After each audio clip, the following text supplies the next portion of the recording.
Okay, so when you picture the Middle Ages, what do you see? Knights in shining armor, huge castle feasts, a little bit of that fairy tale magic. Well, get ready because we are about to just completely smash that fantasy to pieces. Think of this as a reality check, a trip back in time to see if you could really make it. Yeah, this pretty much says it all, doesn't it? Our goal here is to dig into the grimy, uncomfortable, and frankly, pretty disgusting truth of what life was actually like for almost everyone. And, spoiler alert, it is not gonna be pretty. All right, let's do this. Picture it. The year is 1325. There's no running water, no electricity, and the very idea of, hygiene is still centuries off in the future. This is not some fantasy world. This is your new reality, and the only thing on the to-do list is survive. I mean, just look at the difference between the dream and the reality. We've all been sold this idea of romance and chivalry. But for more than 90% of the people alive back then, real life was a never-ending fight against fleas, filth, and the constant gnawing threat of starvation. Forget luxury. Just think about making it to tomorrow.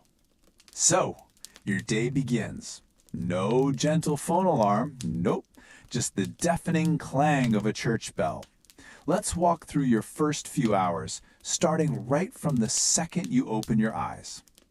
Well, congratulations, you're awake, but you are definitely not well rested. Your bed is basically a pile of rotting straw that's absolutely crawling with fleas and who knows what else. Oh, and you're sharing your little one-room hut with your entire family and probably the family pig.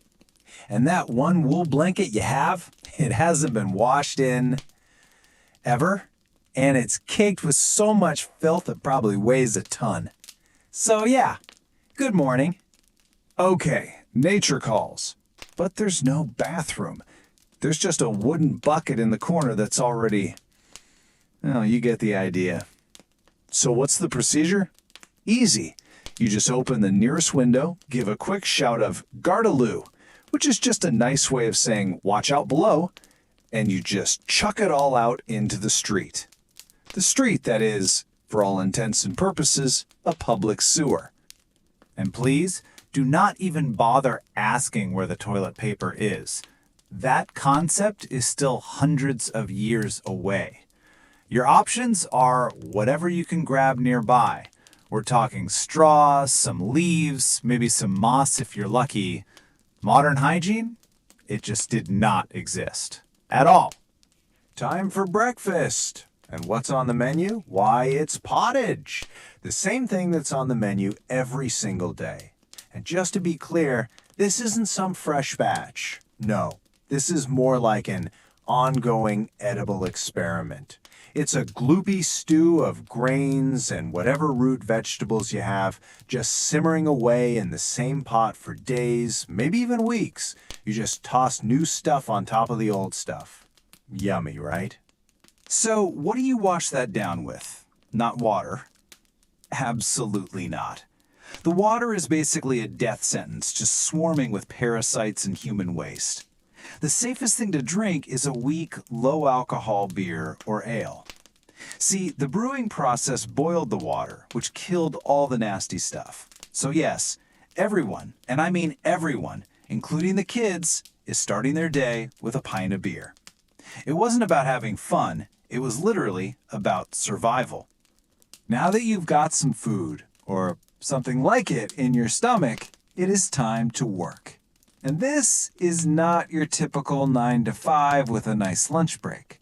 No, this is grueling, back-breaking labor from the second the sun comes up to the second it goes down. And for pretty much everyone, this was their entire life. Let this number really sink in for a second. 9 out of every 10 people were peasants. Their lives were just an endless cycle of hard farm labor. There are no weekends, no sick days, no vacation time. You work until you can't see anymore, 6 days a week. Because if you don't work, you don't eat. It is really that simple. And what are you wearing to your fun day of nonstop labor? Well, you've got a single wool tunic. That's it. It's the same one you wear every day, and it pretty much never gets washed. It's scratchy, it's stiff with dirt and sweat, and it is an absolute paradise for fleas and lice. That constant, maddening itching, that's just part of life now. And just think about the weather for a second. In the winter, your little hut is a drafty icebox. In the summer, it's a sweltering oven with zero airflow. And through it all, you're wearing that same heavy, itchy wool outfit. There's just no escaping the constant, miserable physical discomfort. So, all this hardship meant that getting sick or injured wasn't a question of if, but when. But if you thought things were bad already, oh boy, just wait until you see what they called a cure. The world of medieval medicine was, to put it lightly, absolutely terrifying. So all of their medicine was based on this one idea, the four humors.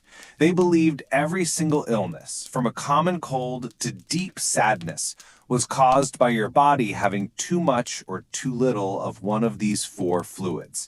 And every treatment was designed to, rebalance you, often with incredibly brutal results. This chart just lays out the absolute horror show. You've got a fever, well, clearly you have too much blood. They'll just drain some of it out with leeches.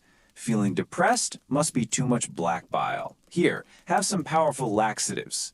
Got an infected tooth? That's not a job for a doctor. A barber surgeon will just yank that thing out with a big iron hook with zero anesthesia. The cure was very often a one-way ticket to a worse infection or even death. And hey, it wasn't just sickness that could kill you. The law was just as dangerous. Let's say your family is starving, and you sneak onto the Lord's land to catch a single rabbit to feed them. You weren't just the thief. You were a criminal who could be maimed, thrown in a dungeon, or even executed for it. Sometimes, the simple act of trying to survive was illegal. And if you were accused of something, forget about evidence. You might face a trial by ordeal. The twisted logic was that God would perform a miracle to protect an innocent person. So, you'd be forced to, say, plunge your arm into a pot of boiling water. If, by some miracle, it healed perfectly in 3 days, you were innocent. If it got infected, which of course it always did, you were guilty.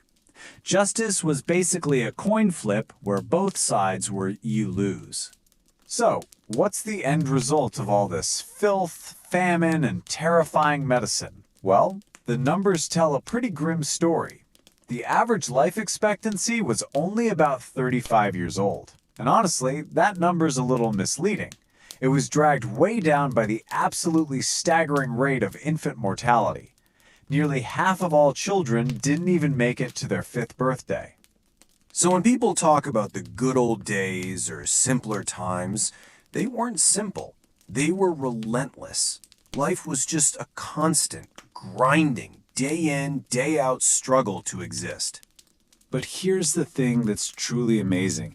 In the middle of all this horror, people still found reasons to live. They still fell in love, they told jokes, they sang songs around the fire.